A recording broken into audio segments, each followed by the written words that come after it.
Kawan-kawan yang dirahmati oleh Allah sekalian, Nabi Isa dilahirkan di Bait Lam, berhampiran dengan Baitul Maqdis. Nabi Isa alaihissalam merupakan salah seorang daripada 5 Rasul Ulul Azmi.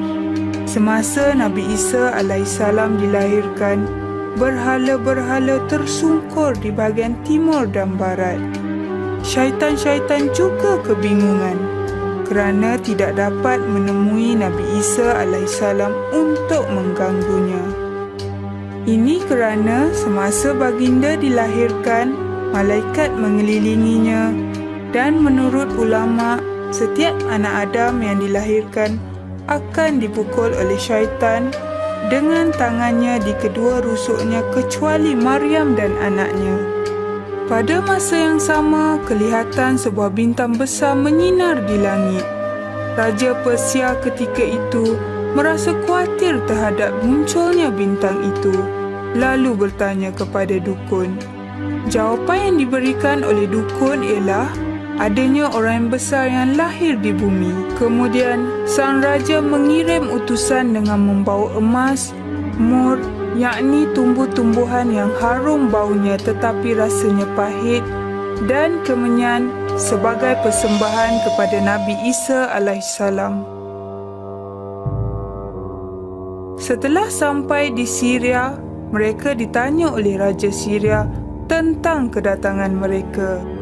Lantas mereka menerangkan ada seorang bayi yang dilahirkan tanpa bapa tetapi boleh berbicara ketika masih di dalam buaian.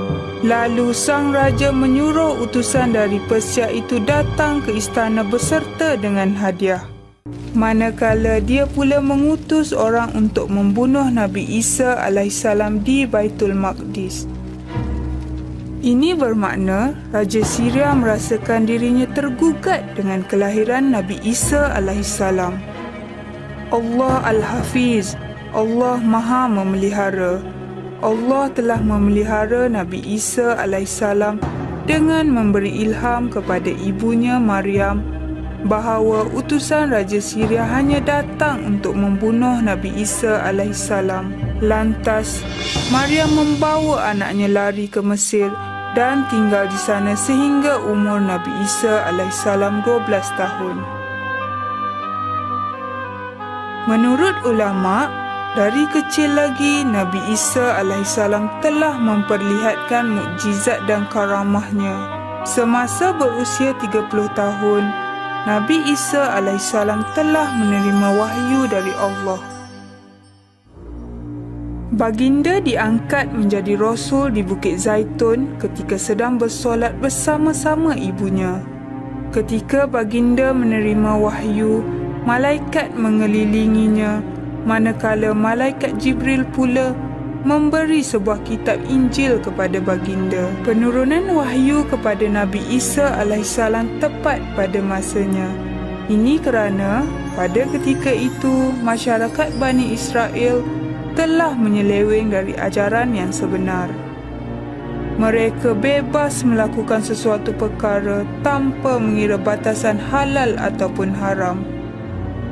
Dengan tanggungjawab yang telah diberikan oleh Allah, Nabi Isa alaihissalam cuba berdakwah kepada mereka dengan mengajak mereka kembali ke jalan Allah.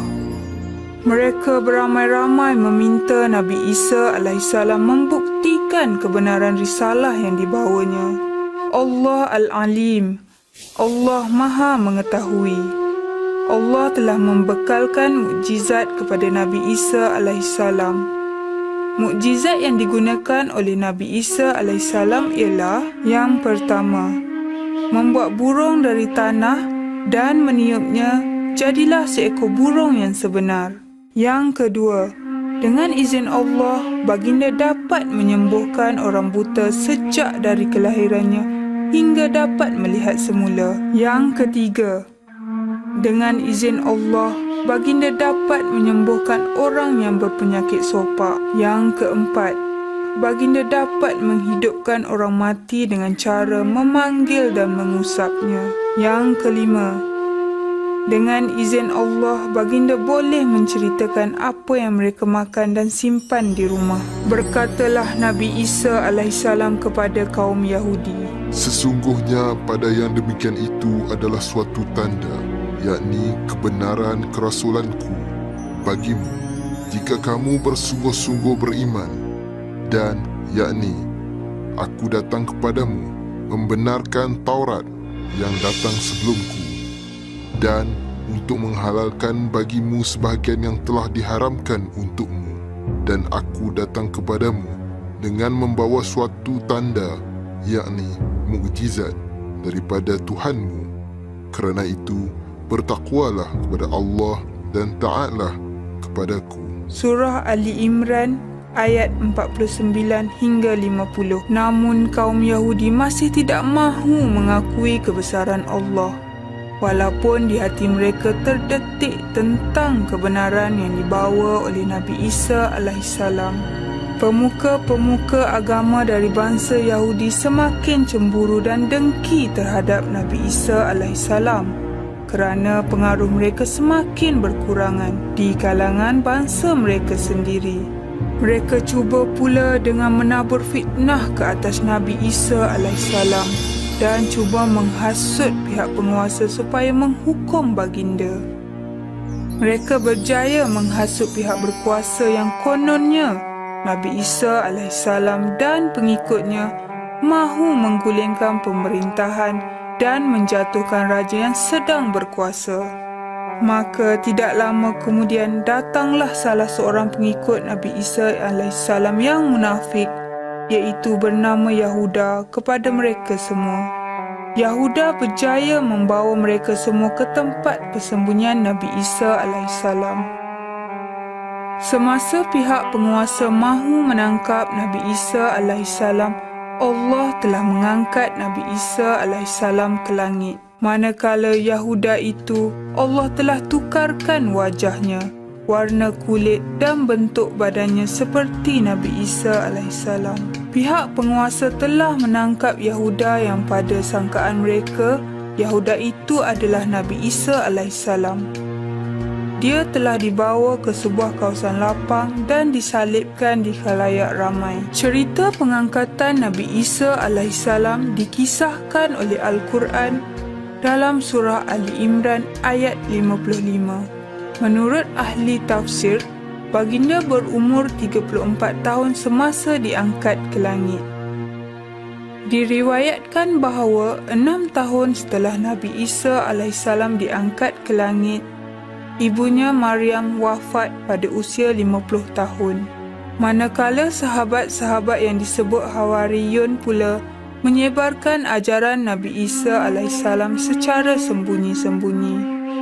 Disebabkan pada ketika itu, para penguasa-penguasa melakukan tindakan-tindakan kejam ke atas pendakwah dan pengikut agama-agama Allah. Sekian sahaja sirah Nabi Isa alaihissalam.